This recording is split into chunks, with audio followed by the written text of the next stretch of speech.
It's your boy Richard Graves, the Richard Graves Group. Today, we're going to be talking to a special guest of ours. It's Mr. Andy Williams Jr. He is a businessman and also a community activist who has a lot of different projects going on in the community. He's done a lot of different things. Looking forward to you guys getting to hear from him. So without any further ado, let me bring Brother Andy on the show.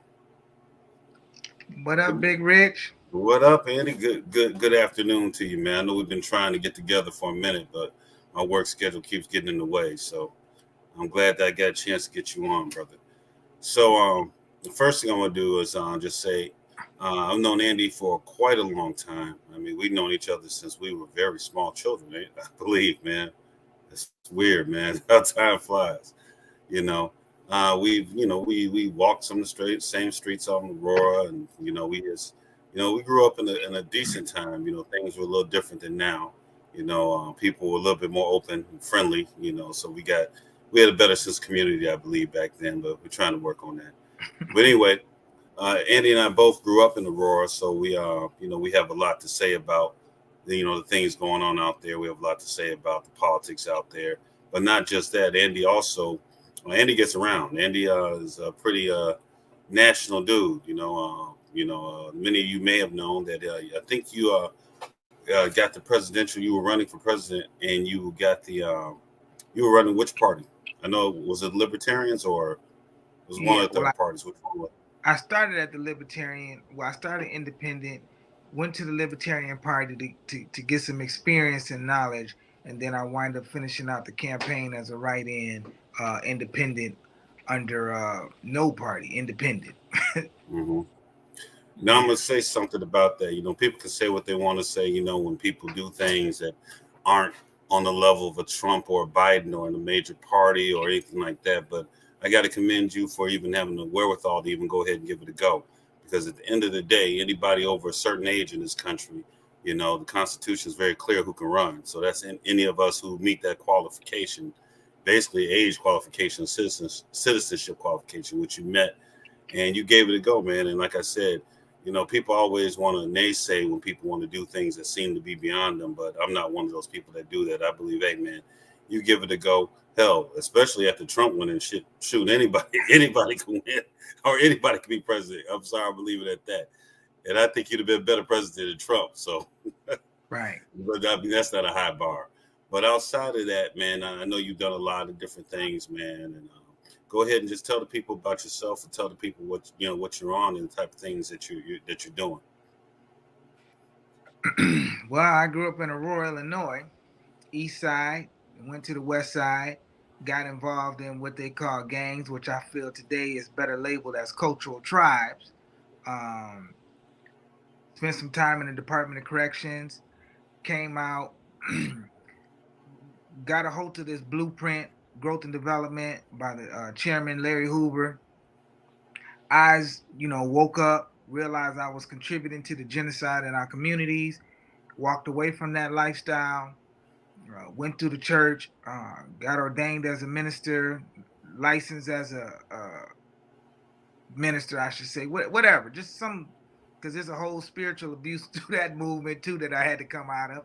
Um, and just to fast forward where I'm at today, is I realized everything that I went through was the qualifications to give me the experience to serve the people. Because without going through something you really don't understand, you're only on one side of the tracks looking at it from one side. And I believe I look at it from the side of righteousness, uh, being in right standing with oneself, and then being a mediator saying, listen, my stepmom is German, my wife's Puerto Rican. I come through the hood. I banged with, I live with kings and deuces, and then banged against the kings and deuces, like and then came back to be, friends, brothers, And I can go to this one scripture that says, "When a man ways pleases the Lord, he makes his enemies be at peace with him." So I live that. So it's not something that's just a scripture. And then what inspired me to run for president is on May 3rd, 2019. I'm sitting at the computer desk, And I hear, the Father, the Heavenly Father say, son, would you consider running for president? Of course, because I never aspired to do nothing like that of no sort. So I knew it was, my Father asking me, the Heavenly Father. And so I did that. And from that, it led me to the path today we're on, that is just freedom. That's what the Constitution guarantees, which are really the Declaration of Independence declares our independence, and the Constitution enforces that. The same way with the spirituality dealing with the church. It's all about liberty and freedom that's given to us by our Creator or nature's God. And so the platform that I live is with freedom. I recognize, we are the people. Um, and that's it. So I'm advocating, really being a messenger to enlighten and teach people how to live in that freedom. So it's more than just saying, hey, you need to be free. No, let me show you how. Here's the things that you do to correct your political status. Here's what you do to not be a slave of the state. And it's really that simple. I mean, it's simple because I've been through this journey. So I don't want to make it simple like, hey, it was a trail to get to where I'm at. And the one thing that I feel like I learned the most was learning how to love myself and accept me for who I am. And that right there, when you change the mindset about who you are, like who do you believe you are, not what somebody told you you are. So you can't say I'm a gang member when I say I'm from the tribe of Judah. You could say that the system of society, but I'm not going to consent. I'm not going to come into agreement with that. I know I've been set free, and who the Son sets free is free indeed. And I'm that free man. Want my neighbor to be free, want my enemy to be free, because the freedom really comes in our belief system, and most of us don't know what freedom really is because we haven't had it. Okay. Now, you mentioned the fact that that you were part of organization, lived in a neighborhood with different organizations, and I think we need to give the people, because we have people that watch from different cities, and from out west in L.A., people in New York, we get people in Jersey, people in Chicago, of course. I understand that a lot of people from Chicago, I come to find, when we talk about Aurora, I think they have a picture of Naperville in their mind, and you explained that organization you were with, and that you were in a neighborhood of different organizations. Can you give a little background on what Aurora really was like, compared to what some people might think? So I'd say 96, 1996, really from 91. The 90s crackdown with gangs, based on that theory, Aurora at one point did not believe there was a quote unquote gang problem. And it was. There were shootings all the time, people getting murdered in their basement. In fact, there's a guy with a rap right out here right now that kind of like gives a background about Aurora. But in from the 90s, and specifically in 96, it was over 28 murders in our home city. Uh, the Latino brothers was warned within their own sets, and also with the people of color, the GDs, vice lords, and GDs was at each other. It was a straight up undeclared war, as my brother Bone would say from the Bloods out of LA. He called it an undeclared war, and that's what it was in Aurora. You you left the house knowing that you was in a war, knowing wherever you went. There was no. It went from respecting brothers that believed they was in a certain street organization, aka gang, seeing them with their family and saying they respect that, to I don't care where I see you. It's kill on sight. You with your kids. They go up in your house. It just did not matter. So, and I don't glorify that past of it, especially for the part that I contributed in it. But Aurora was a handful. It was a handful. Wow, man. All right. Well, thanks for giving us some background on what was going on in Aurora. I know that when I went to the military, it was around 89, 90, and things were a certain way. I remember I used to DJ a lot out in Aurora, and Aurora reflects a lot of stuff that goes on Chicago, regardless if people believe that or understand that or not. So, I would DJ parties in Aurora, different neighborhoods in Chicago as well. Things were one way when I left, and when I when I started hearing about what was happening, because things got really bad, like the time you're talking about. There's a lot of Mhm. shootings going on. Organizations left one nation, joined a different nation, and it just got real, real bad. And after a while, thank God, it did slow down significantly. I know Right. that just like everywhere else, crime is going up in different places right now in general. But we can, I'm sure as we could discuss all the different reasons for that. Um, but I'm glad things got a bit more under control because it was getting crazy for a minute. And Yeah. unfortunately, I won't say specifically where I work, but where I work, I've seen the consequences of a lot Right. of stuff that happened in Aurora and Chicago.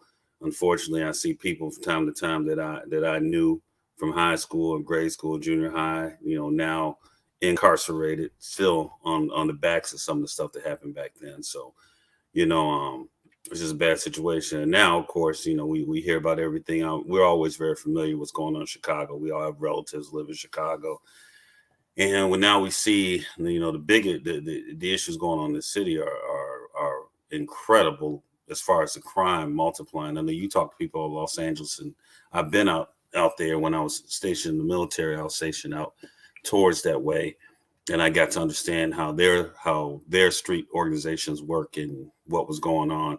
Now out there back when in the '90s when I was out that way, they had all the different sets and they still do, but it was just bad in Los Angeles. Right. I was being an outsider. Now I give them one credit. They would always, if they ran up on me, they asked me where I was from. And if I said I don't bang, they hear my voice, they could hear that I didn't sound like I was from LA. So they normally gave me a pass. But Chicago's gotten to the point where there ain't nobody getting no passes, man. I mean, they don't care where you from. They don't care if you bang or not. They don't care if you're the kid that's going to school or if you're just trying to go to church or whatever. And I think a lot of that is the drugs these kids are on are very powerful. They're popping pills. They're doing things that we didn't have. We had a drug Right. problem, with heroin and crack and and other things like that. But this type of stuff, it puts these guys in a whole different mindset. And when I see them after the outcome of these things, if Hmm. a person's on parole and then something happens, and the next thing I'm seeing them somewhere, and now they're getting sober, realizing the gravity of the situation, it becomes a whole nother thing. Right. So as far as I know, you have your ears to the street.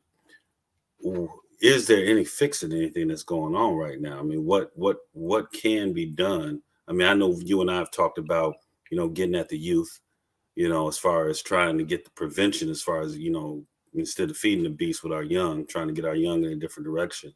But is there anything they can do? I mean, I read that there were 42 shootings in Chicago this weekend, and it ain't even Sunday, ain't even over. Right. A personal friend of mine, someone I work with, her her goddaughter was killed over there by House of Blues. That was her goddaughter, and Wow. her goddaughter's sister got shot. And I've known countless people. I hate to say it, I've known more than my fair share of people that lost children in Chicago. And their kids weren't gang banging. They were just, going to school, mistaken identity, or just somebody got in their feelings about a Facebook picture that somebody liked or something. Not to mention the stuff going on with these rappers going back and forth, getting real personal with things. Do you think that what would you suggest or what type of stuff are you working on in regard to trying to, bring it down, not just in Aurora, but, throughout Illinois? So historically is where the solutions lie. They lie from me, and mainly to the 1960s. Because when you go back to the 60s, you will see the movement from Fred Hampton. You see the movement of the Young Lords. Bobby Gore with the CBL Tiny Toon, and the economic empowerment that was going on into the communities. And today, I I'm 49, so I'm not in tune with the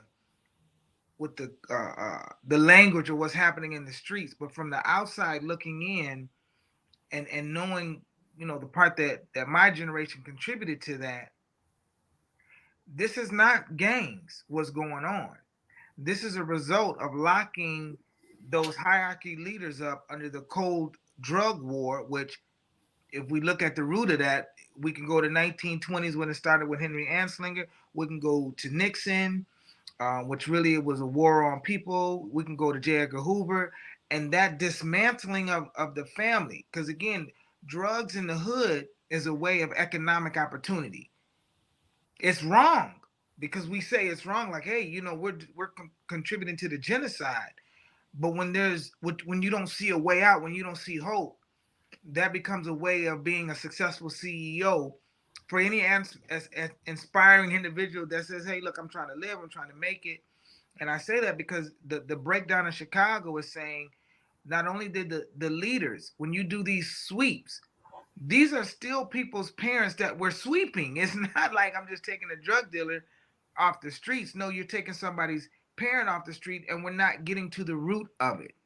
The root of it, which would be eradicating poverty, which would be the ongoing cycle of slavery. Because if we understood the money that's being made on the human trafficking and warehouses through these Department of Corrections and the courts, it will blow people's mind to know what's happening behind the scenes that we're not privy to. And the reason, and I share this, the only reason why I'm privy to it because I ran for president, and part of that job description, you got to know what's going on. So that's the only reason why I have access to this information. But the solution for what I see, it lies within we the people. That's it's us, we the people. If I was to look and say, well, it's the church that need to do it, I would. Because as a minister, if we're going to follow the message of Christ, he went where there was a need. He was where the people were. He didn't say come to church. He went to where the people were. So then I can say, well, look at what is the faith-based community doing? You're saying come here. No, go there because the love is what's lacking in the hood. It's lacking. So bring the congregation out there and minister at the park where they shooting up at or you heard the shooting at. Don't come out there with no prayer vigil. Come out there with the feeding of the people. And I'm not talking feeding just food. These are your neighbors' kids that we see going astray, and we're just gonna watch that? No, come on. And then so I say that as part of the solution. The other part of the solution is we need to get back to our roots because our roots before this integration happened. I'm not opposed to integration. I'm not opposed to assimilation. What I'm opposed to is adopting that as your own culture and identity. Because if you don't have an identity of oneself, you will believe what anybody tells you about yourself. We have to get back to knowing our identity. We, as a people of color, aka what we call as black, we do not know who we are. We don't. We say, if I say my identity is in Christ, which I do say that, but I also say, where is the history that goes with that identity? And what is the historical concept behind that? You can have religion without history and you're going to be blind. It's just the way it is. That's So, true. That's a good statement as far as talking about religion without history. yeah, Um, we need well, that. And to the final point, we're in the process of buying a building, which it's the Father's house, but it's a place where people get hope. And right now, I am that hope center. I am that Father's house because I go around the communities, go around to the people, empowering them, uplifting them, helping them with their legal cases, helping them with anything. If you come across my path and you need some, as you need to paint it, and I got the time, I'm gonna paint you because that's the trade that I do. If you need to talk about a case, beat a traffic ticket, whatever it is, if I have experience with it and the Spirit is leading me to help you, I'm gonna do that. And the model of that building a vision is from Father Greg Boyle out of LA called Homeboy Industries, the biggest gang reentry in the world. That's a blueprint. The prison bill program in Michigan, the Department of Corrections in Michigan, they teach vocational training. Well, if you take the gang reentry and at Homeboy Industries, which their social enterprise teaches you uh,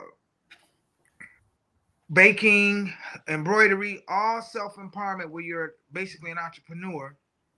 You take the vocational prison bill program in Michigan, which teaches the trades. Now you getting the spiritual and the economical putting together. Now you can go out and build sustainable, affordable housing in the community, and that will reduce crime. well, I think you touched on a thing. You and I have talked about this. One thing I want to touch on. There are a lot of people that I know that are going to um, not want to accept the fact that organizations like the there's the CVLs and the Stones, the Black Panthers, the Scorpions or Disciples back in the 60s were actually trying to help the community. A lot of people are going to reject that. So let me interject as a historian so people understand. No, because I mean, I'm seeing a few people have some questions about that. There's a thing called COINTELPRO. This is all open to Freedom Information Act. You guys have to understand. J. Edgar Hoover did not like black people. Period. Okay. J. Edgar Hoover didn't like black people so much and was so afraid of the mafia, the five families in New York, that he pulled a lot of investigative power away from investigating the FBI or the mafia. In fact, he kept insisting there was no such thing as a mafia, even though everyone knew there was. And then he went after people like Dr. Martin Luther King, Malcolm X. He went after the leaders of the Black Panther Party. And you know, when the African Americans in those communities were trying to get involved with the Black Power movement that they saw in the Panthers and the Nation, and with Dr. King, um, what and many of you seen the movie Panther, but this is the same thing that happened throughout those organizations. They planted people, paid people to come in and to, I guess what's the word for it, multiply or try to entice them into criminal activity, to try to bring people back into introducing heroin into our communities. This was all done on purpose to destroy the momentum of the Black Power movement. Um, people don't like to believe that, but it's true. It's absolutely true. And, you know, that created chaos in our communities because shortly after that, the civil rights movement passes, which was a good thing. However, and I know that a lot of people say, okay, well, black families were stronger before the civil rights movement. This is historically factual. Black communities were stronger. There were more black businesses. I mean, we were forced to live amongst each other. But after the civil rights movement, a couple things happen. People can now all of a sudden leave these communities and go to other communities and try to get, to prove that we're equal. We're going to move these white areas so we can prove that we're equal. Nothing wrong with that. But at the same time, you have this heroin entering the communities. Then you have a war on drugs that Richard Nixon starts, which translates basically to a war on poor people, because like you said, there's an individual named Sir Robert Peel who created the modern police forces that we see. He started the London Metropolitan Police, which the Chicago Police and the New York Police, Philadelphia, all major city police departments model themselves after the London Metropolitan Police. And you see this with the Chicago Police, like when they wear that blue and white ribbon around their hat, that comes from the Metropolitan Police in London. So, but one of the things he said was he talked about the reality of poor people having vices, and that, and even in law enforcement in London, this wasn't racial, it was based on class. So the poor people in the United Kingdom during the early 1800s, he allowed for them to have a degree of prostitution, a degree of vices, that they allow to operate because he figured people make a little money off of it. They keeps the population docile because they got access to the drink and to all other things. And I think, unfortunately, we still see that in operation where, they allow for a certain amount of drugs to be moved and, they fight drugs, but at the same time, and I don't want to sound like, Furious from Boys in the Hood, but the brothers do not have the planes and the boats to get the stuff here. All right. And it's just that simple. We don't. We can barely drive down the street without getting pulled over. We dang sure ain't driving with tons of cocaine or heroin or whatever and not getting pulled over. At the end of the day, a lot of things happen that create the underground economy in our neighborhoods. All right. So when you're talking about predominantly black neighborhoods in major metropolitan areas, you have a lot of poverty and people are trying to eat. And honestly, even with that, most people aren't doing the legal stuff, not that type of legal stuff. They might have their illegal car shop or barbershop, unlicensed barbershop to make money. But most people aren't dealing in drugs. However, it don't take much to create the reality that we have on the streets right now. And I think you hit a nail on the head that we have to do something about the social economics within these neighborhoods to create jobs, to create an understanding of financial literacy, to create and understanding of going back to the businesses we create that we used to have back in the day. I mean, let's Right. be real. Back in the day, we used to have businesses.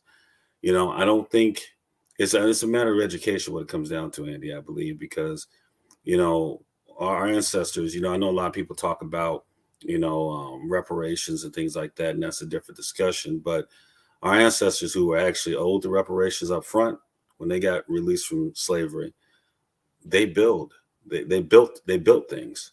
They built cities, they built towns, they built businesses. And yes, we know what happened. The Klan came and they tore it down and burned it down, and then we just would build it again.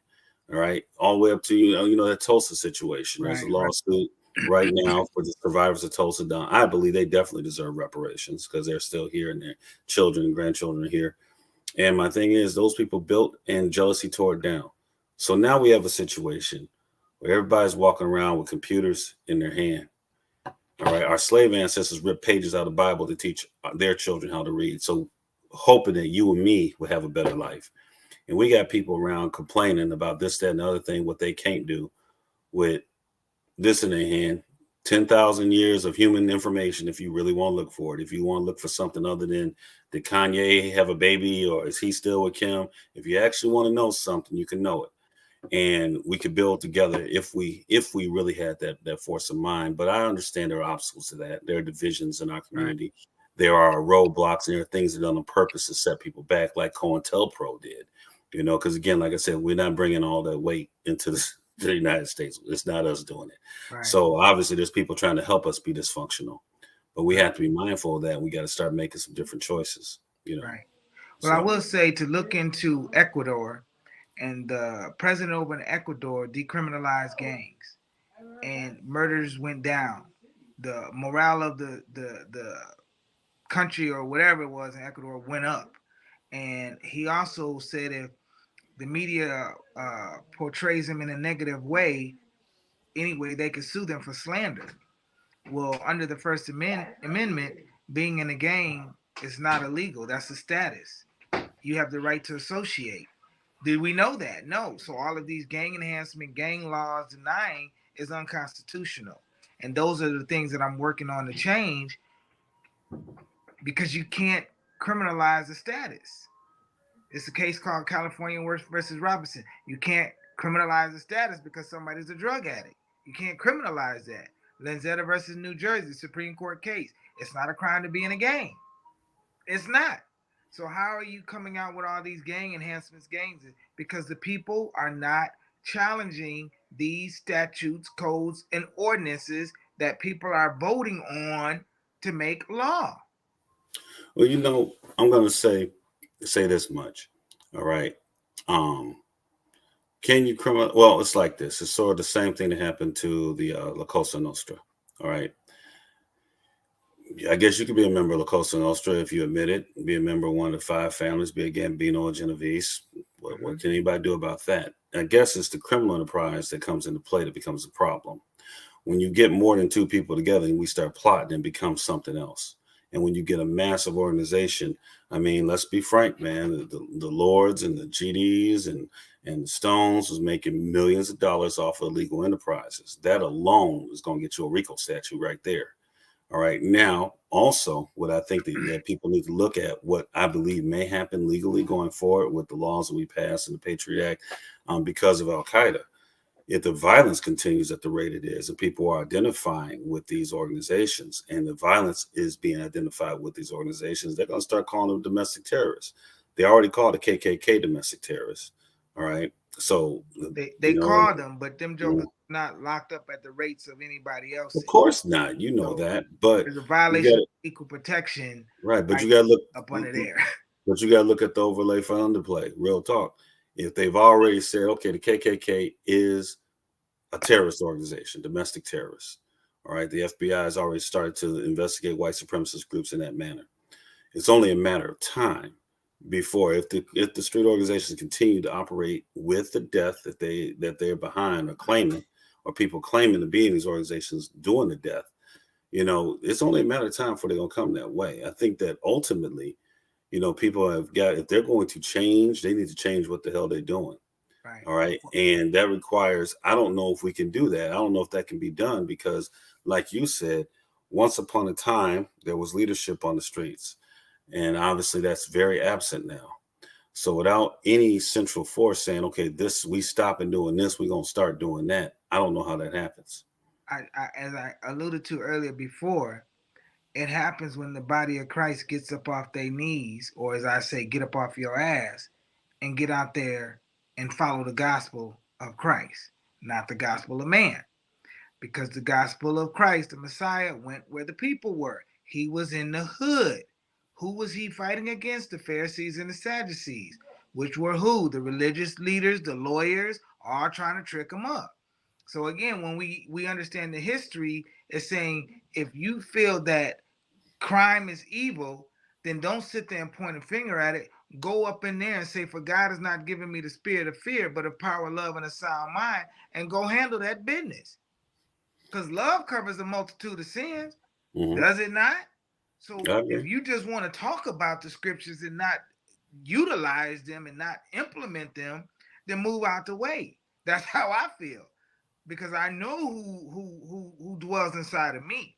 Hmm. And there's that fear is a wrap. That war that I had on in the streets, I'm a warrior for my heavenly Father now. It's a different war. And in this war, the battle belongs to the Lord and not to me. So what do I got to worry about? I have no problem, quote unquote, going in the enemy's camp. In fact, that's why I get pulled over by the police because I'm what is this? I ain't even, you know what I'm saying? So I just think it's a time that, again, if we're going to say, what is the solution, how do we deal with it, those who profess to be followers need to follow. Again, you need to follow the follower. If you're going to be one of those Hmm. disciples, meaning a follower of Christ, then you have to follow that example that was set forth by him, and come on up out of them four walls, because he didn't go to the temple to have his sermon. He went in the temple to throw over tables and say, "Look, you making my father's house a den of thieves. You hustling up in here." And I'm not saying that's all ministries. What I'm saying is we collectively, with all these evangelicals and everybody out here talking, going out there and love your neighbor. Then I agree. that's your I neighbor mean, out there going to prison. You yeah. even show up on when they're in court. Well, that's one of the things I share with people. Regardless of how anyone feels about like the Nation of Islam. All right, people can say what they want to say, but they don't have a problem going out on the streets and meeting brothers where they at. And that's the thing. If we got to be willing to meet people where they're at. And I think that you're right. I think that now we could have a whole discussion about the church. There's some things I would say over the last 20 years, the African American church has lost a lot of its relevancy in the African American community for the very things you're talking about. Lack of being involved in the community in this real positive way. And again, that's not all ministries. All right. So I'm not trying to talk about everybody's church. I'm not talking about your pastor if he is doing these things. So please, don't nobody think I'm trying to talk about, I am a Christian, I am a minister just like Andy. So I mean, I'm not saying that people aren't doing it. I know people are. But let me put this out there. All right. West side of Chicago, south side of Chicago, majority black areas, majority black Christians, either by being born into the church or joining one. Okay. If someone in Chicago wants to send their child to a good school, they're gonna send them to a Catholic school. But people aren't Catholic. So they're paying that money to Catholic schools. And don't get me wrong, I'm very glad that the Catholic diocese in Chicago does have these schools. They people get a good education that they pay for, but they get a good education for. But why is there not? And I'm going to say this to make some people mad. I don't.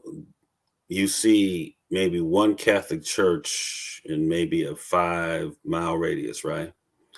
But I see four Church of God in Crisis in a 2 block radius. I see three missionary Baptist churches. I see the African Episcopalians and all that stuff. But I don't see one school that says that this is a Church of God in Christ school. This is a missionary Baptist school. This is and here's my thing. And I'm not trying to criticize the denominations. I'm simply saying that that's not there. And most of the people in these communities are part of these churches, paying their tithes and offerings to these churches. Correct. Yet at the same time, these denominations are not supporting these communities in the way that they should. Not that I have a problem with the Catholic churches being there.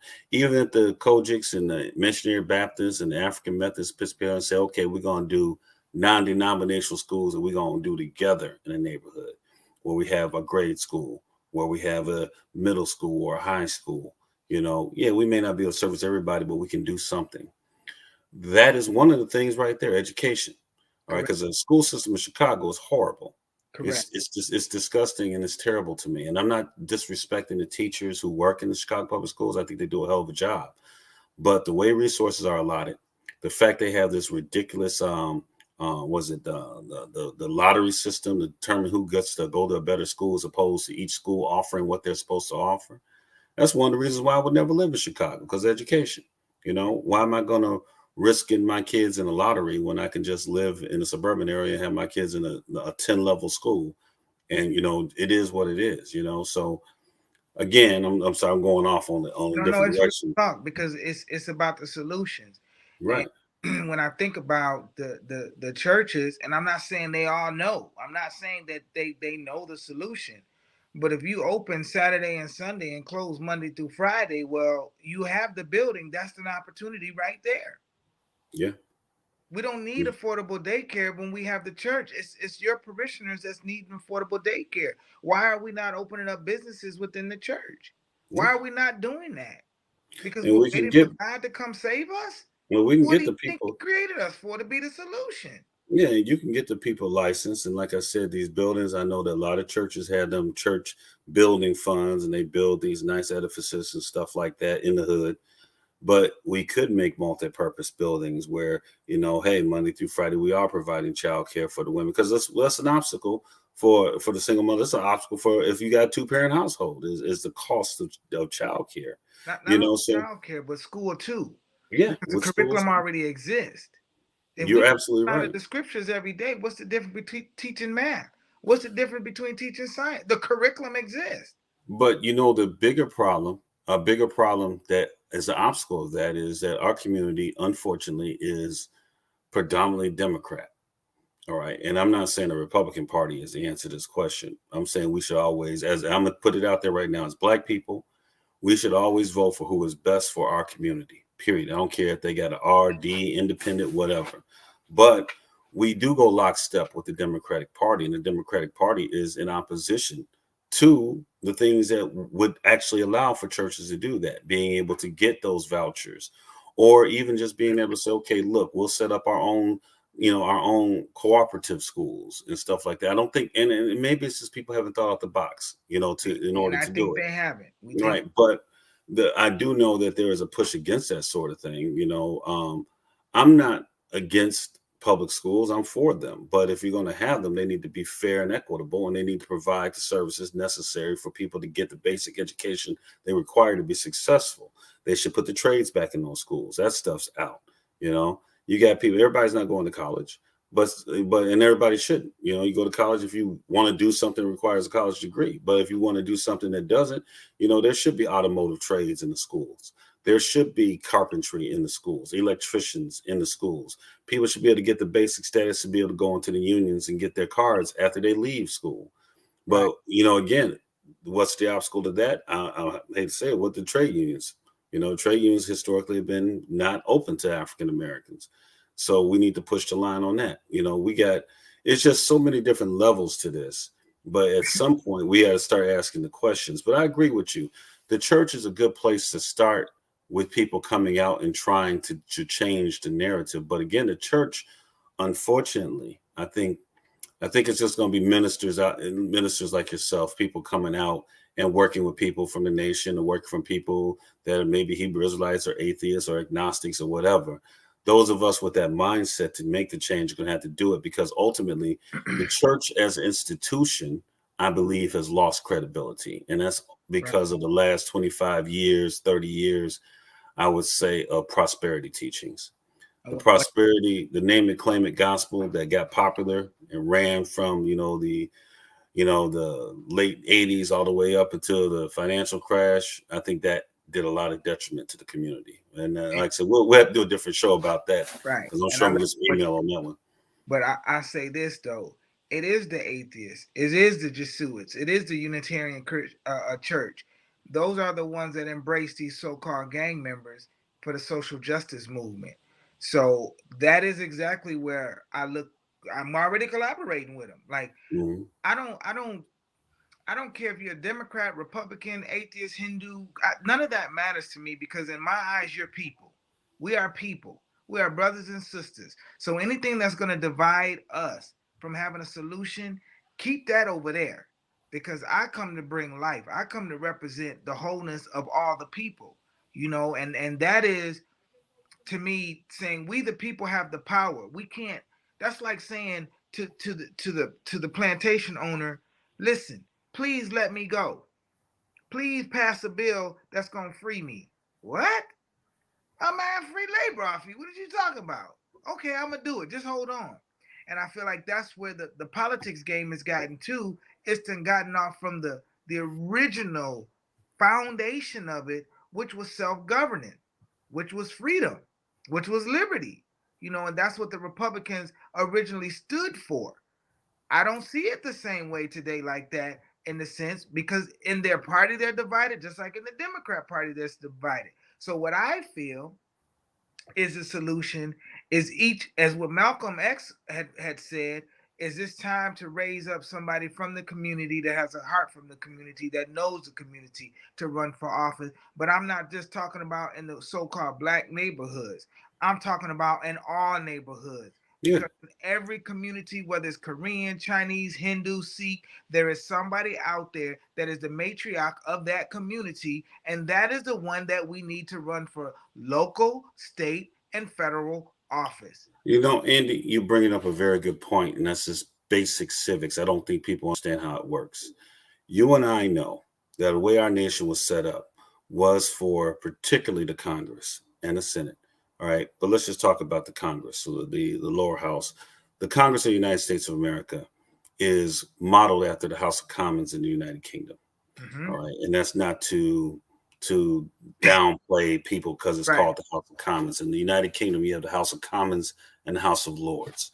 We have the House of the Congress, and we also have, or the House of Representatives, and we have the House of the Senate, which is the upper house. Now, yes, the House of Lords represented the more aristocratic folks, and our Senate still does. Our Congress should represent the average everyday Joe. And what's supposed to happen is if we all live in the same community, all right, for 2 years, we're going to send Andy to go represent our community to the Congress. Andy comes back 2 years later, goes back to his business. Then this time it's my turn to go. I come back, and then we go on 2 years later, we put the team. Ain't no career politicians. We pick a person from our community to go with our voice. That's not happening. What we're getting is what I call rent seeking. We're getting career politicians that come in with the whole idea of maintaining and holding this spot amongst anything else. And Mm-hmm. their loyalty is not to the community. Their loyalty is to the highest bidder. It Yeah. is to whatever corporation or whatever powerful entity is putting money in their pocket. And we have to that's the taking back we have to do. I see all these take back America, take back Illinois, take back this, take back that. I get it. But what we need to do is take our power back from these parties and start saying, no, we're going to send our people to represent us with our voice. Because, like I say, the problem's in Chicago. When I look at the school system in Chicago and the problem it has, that's an easy fix. But what needs to be held accountable is the alderman. All right. People vote for the same alderman every year. Yeah, he might get a pothole fixed. He might have gotten you, made sure your garbage was picked up. Maybe he might have got you a permit if you're trying to build something. But is he working to raise the flag for real? Is he working to do the things like get that school system in order? No, he's going along to get along. And instead of the people in those communities holding that person accountable and saying, this is what we want better curriculum and better schools for everybody, not just the magnet Right. schools. All right. So they don't hold this person accountable. He runs again just because his name happens to be this, that, or the other thing. One of them names everybody recognizes they're going to vote for anyway, no matter what. This person stays in and creates his own fiefdom. We need to hold whoever we elect accountable. We need to make sure that they're doing the bidding of the people that they represent. And it's really that simple. And that is where the problem is in our country, not just in Aurora, Chicago, or Illinois, or the United States. You're right. It's the whole country. We don't realize that we, the citizen, have the power. We've been told that we ain't got no power, and I get upset when I hear people fall into that trap. We have people convinced that they convincing other people that you shouldn't vote because you have no power. If you had no power, if your vote didn't mean anything, people wouldn't be spending hundreds of millions of dollars to make sure that you didn't, right? Exactly. Or to make sure that if you do, you vote for me. Right. So anyone who believes that your vote doesn't matter, you need to think about it. You need to re-educate yourself because ain't nobody spending all that money to make sure you do vote or you don't vote because it don't matter. If it didn't matter, why would they care? It does matter because the founders did set up a republic, a democratic republic, in a way that we have a voice, but we don't operate that way anymore. We just go along to get along. We're too busy distracted by the creature conference. We want to see, we want to watch our games, we want to watch episodes of Power, we want to vote on American Idol, but you don't want to vote and hold accountable, not just voting, because we can vote, put anybody in. But when you don't hold that person accountable, he's accountable to somebody, but you're not accountable to you because you don't give him any consequences. Right. You just Right. let him keep voting for him because he got a good name and he came and he spoke at the church, or he came to my kid's school and gave out milk. That's good enough. We got to start demanding what is supposed to be given. People always talk about revolution. They ready to fight a revolution, but they ain't ready to actually operate within the manner of voting and holding people accountable. Right. We have a system that's set up for us to get rid of the whole government every 2 years, pretty much. Every 2 years, we can get rid of every congressman in the House of Representatives. Every 4 years, we get rid of the president. We can fire people quickly every 2 to 4 years. And what we see, I see Negroes sitting there talking about revolution. I'm like, revolution? Okay, I get it. But why have a revolution when you don't have to? The revolution is getting out there and holding people accountable. Right. Oh, that's too much but that requires too much effort. We could talk about some things we know we're not going to do, but we're not going to go out there and actually have the revolution the way it's supposed to go. But Right. anyway, let me quit, man. I digress. Go ahead, Right. brother. No, no, it's all good. It's not a revolution, it's a revelation. And the Exactly. revelation is the evolution. I'm a evolutionary. That's what I do. I Hmm. love. Scriptures tell me, hey, love your neighbor, pray for your enemies. And again, the enemy that I've learned to pray for is the inner me, my own ignorance. Because Hmm. once I learned how to love me, I realized there was no enemy. The only thing that divides me from anybody else is our belief system. The knowledge, the information is the enemy, because if you don't have it, you don't know what to do. If I could teach you how not to pay taxes, the first thing somebody gonna say, "Ah, oh, that's crazy. Trump gonna go to jail. He only paid $700 in taxes." You know what I said? Well, I'm gonna find out what he did, and then I Hmm. found it out, and then I realized we don't have to pay taxes. It's voluntarily. Only federal employees pay taxes. Are the citizens federal employees? Yes, they are, because they don't know that they volunteered for that. We It's so much we don't know, and that's for me today, where I realize, look, I can give this information to anybody. And bro, so many people like that's not gonna work. I'm telling somebody, if you go to court and you say this is gonna work. Man, I'm skeptical. And I get it, because trust me, I was skeptical about things too. But when you on that line where it's like I either gotta try what I'm been taught or wind up going to jail or paying this fine or doing something, I tried it and it worked. It worked. You Right. know, I got a lawsuit against the United States, which they dismissed it. But when they dismissed it, the judge said why. I'm like, well, all I gotta do is say I'm a felon, and then get the case reinstated, real easy. Because I'm not afraid to try it. That's the point I'm trying to say. Look, you United States have been running a slave racket through the prisons. I don't care how you look at it. It's been a slave racket. How you gonna give somebody 100 years for $20 bag of weed? Unless you're trying to get a profit off of them. That's racketeering.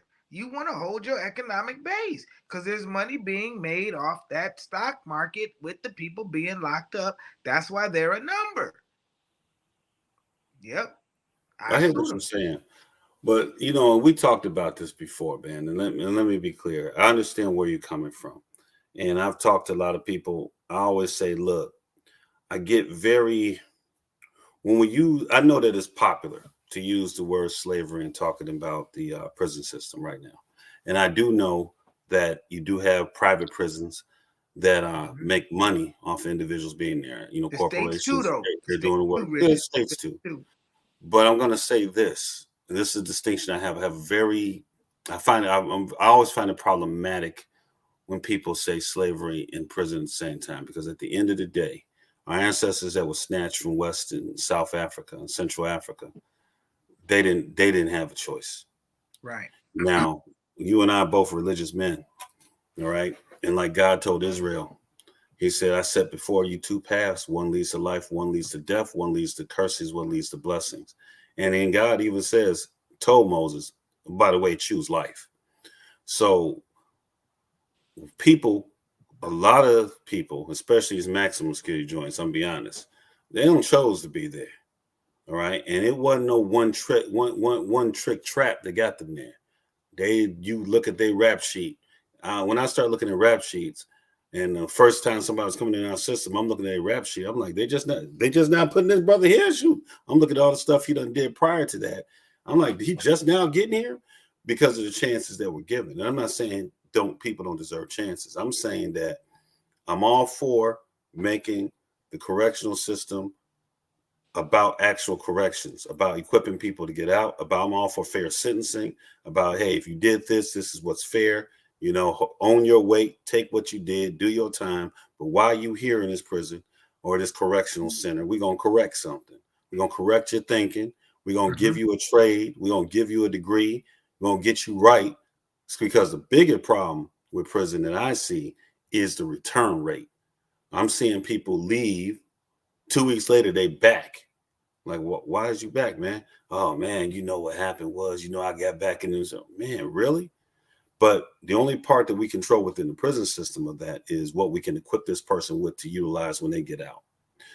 Right. The And rest really comes down to society to keep them from coming in the first place, to give them better options. You're always gonna have people that are knuckleheads that might make bad correct. choices, What but what I some believe, people just get put in situations that we could probably keep them out of if we had better options before they got to that situation.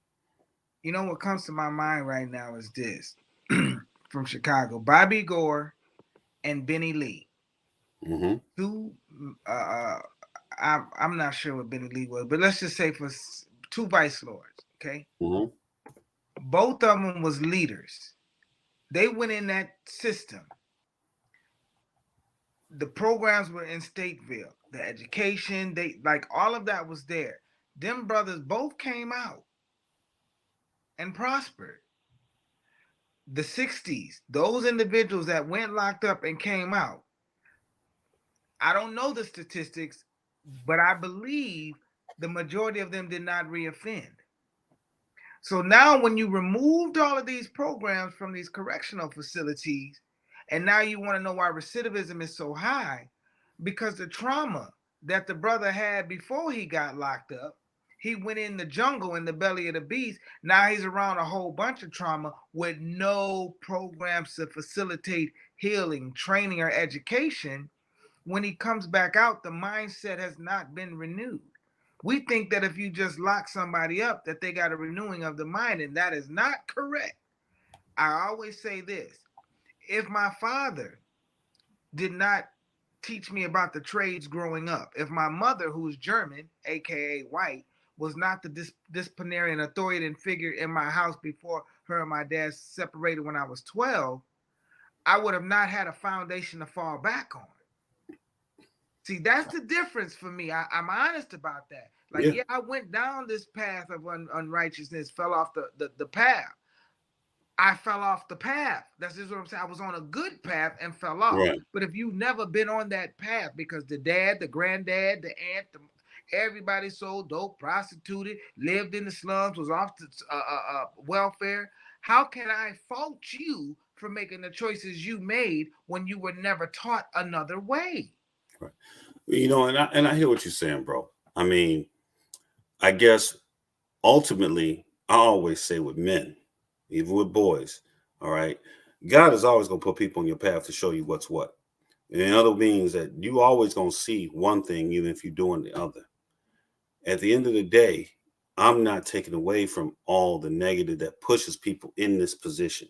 All right. I wasn't put in the same position as some people. I had a dad and a mom at home. I had support. I had people teaching me certain ways. So it was easier for me not to choose this than that. And I know some people coming up with single family homes. I know guys that have came up with moms that was crackheads and they taking care of their whole family. Now, some of these guys I know became police officers and social workers, and some of them became gang members. All right.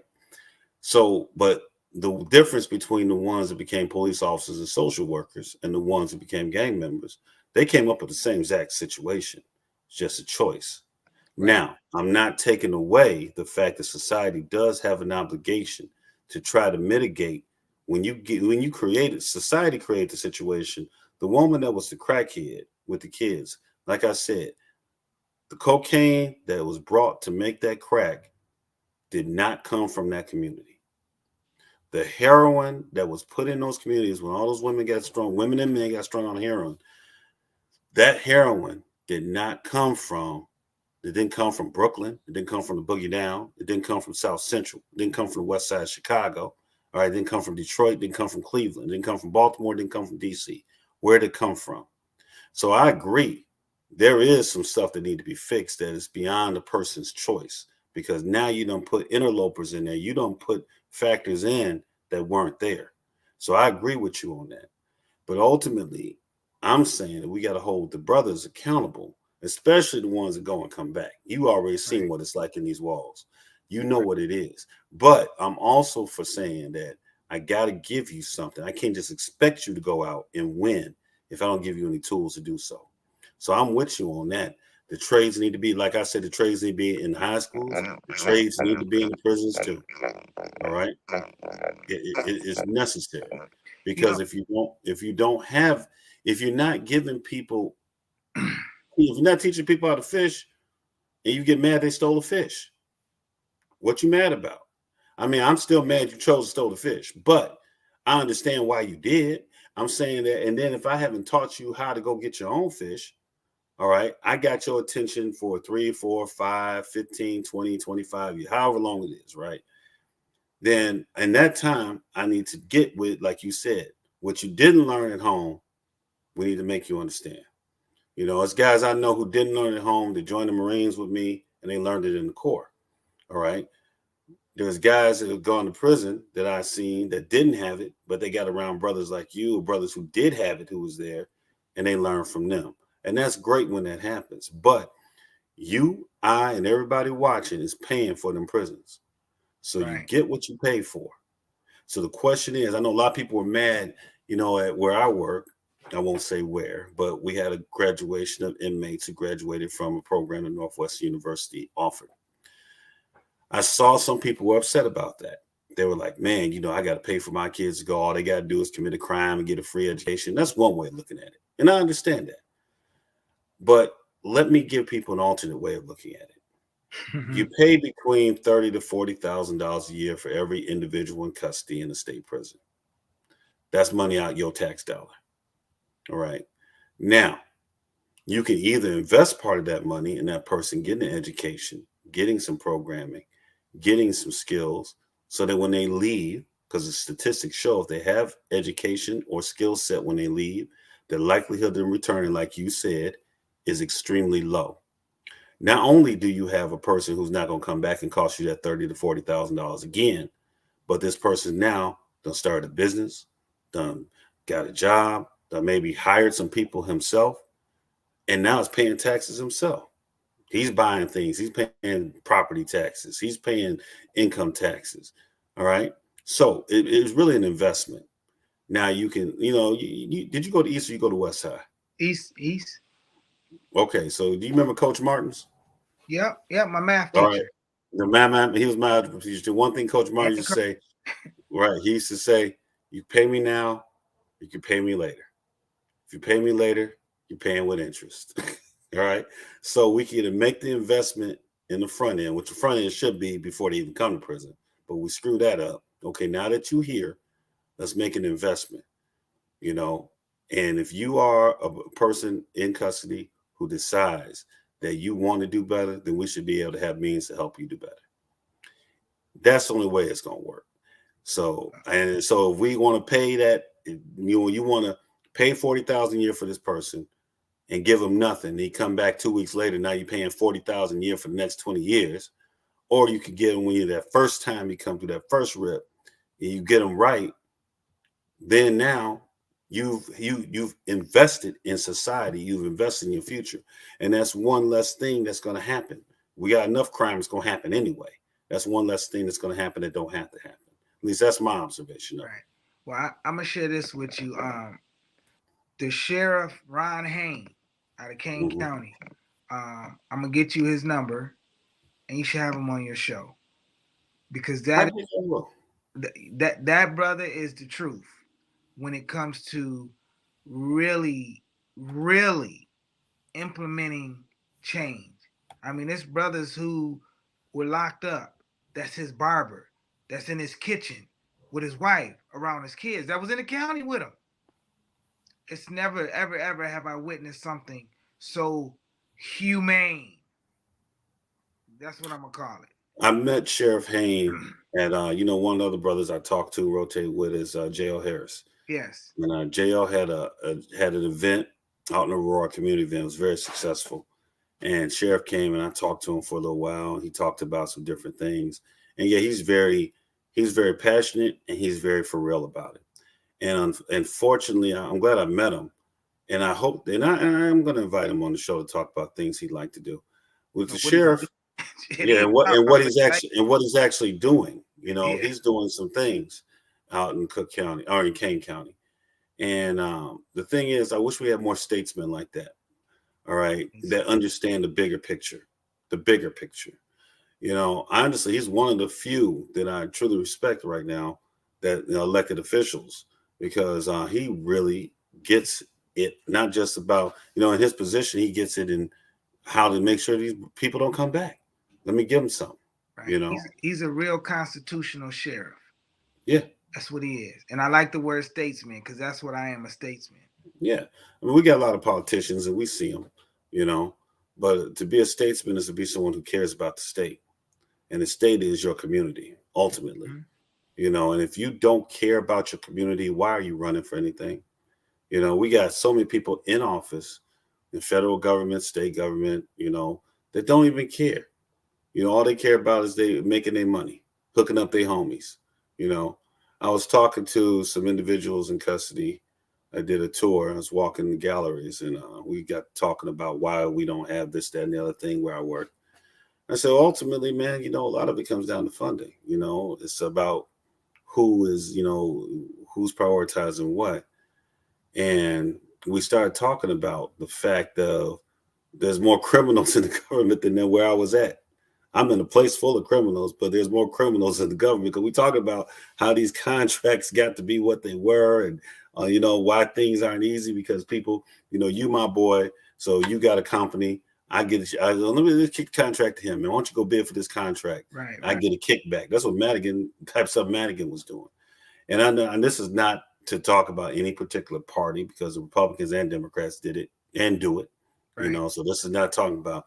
This is talking about individuals and people who, let's just hope that people start showing us their statement side and not the politician. We got elections coming up, and every time there's election, all it is about, it's never about what I'm going to do. It's about what you not doing. My whole ad, if I'm running against you, well, Andy Williams doesn't do that, and Andy Williams didn't do this. Nah, at any point in that commercial did I say what I'm going to do. What I'm about for real, not no little soundbite. I can say that I'm for the community. I can say that I'm for lower taxes for it, but how are you going to do that? And is that the right thing to do? What are you really about? We should really start challenging them. And this is how arrogant people who run for office are. They don't even talk to us. All right, because we're not asking the right questions. I don't honestly, do I care who you slept with? Absolutely not. As long as they was an adult. Okay, as long as they was an adult, I don't care.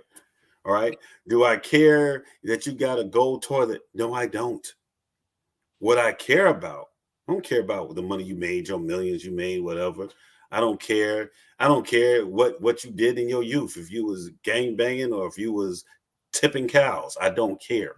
What Right. I care about is what are you going to do for your community right now? What is you about? And we really need to start holding people accountable to tell us what are you really about? What are you really going to do? Don't give me the sound bites of what the Democratic Party, the Republican Party don't fed you. Tell me what you're about. Tell me what you gonna do. But anyway, I ain't gonna preach on that today. I'm gonna start speaking on tongues in a minute, man. Andy, I'm gonna have to have you on again next week because we've gone an hour, No problem. and Well, I'll have you on. Everybody, I'm gonna let y'all know I'm gonna have Andy back. I'm getting good response from you. Not that's not the only reason I'm gonna have you back, but I mean we have a lot to talk about because there's a lot of things we touched on that really need to be discussed. we'll lay You them out. know, We got to do it earlier because I'm on the abolitionist today yeah. show next week. And he called me like 15 minutes. My brother Max Partimus out of South Carolina. He was like, "Yo, Andy, I gotta have you on next week on Abolition Day. Everybody keeps tagging me on your post. What you doing?" And they don't know he's one of my mentors. So, you know, so Well, I'm glad to have you on, man. I'm glad you brought up a couple things that people need to know, like about Bobby Gore, and the brothers back then and the different organizations they had. I mean, at the end of the day, when that COINTELPRO was real, man. I mean, Gordon was really trying to push that organization in one direction, and the elements within the gang, we could say it, that engaged criminal activity, that was being pushed by J. Edgar Hoover. And right, that should be terrifying to people. That because of the fact that black people were trying to get their stuff together, that you got the director of the FBI at that time who decided, nah, we're not gonna let that happen. You know. right. And And then let me be clear: the modern Federal Bureau of Investigations, I don't think they own that. You know, um, I don't think it's like that right now. I think we're doing ourselves right now. Nobody got to do us. We doing ourselves. right. So we got to stop doing ourselves. We ain't got to worry about the external enemies anymore. It's all us.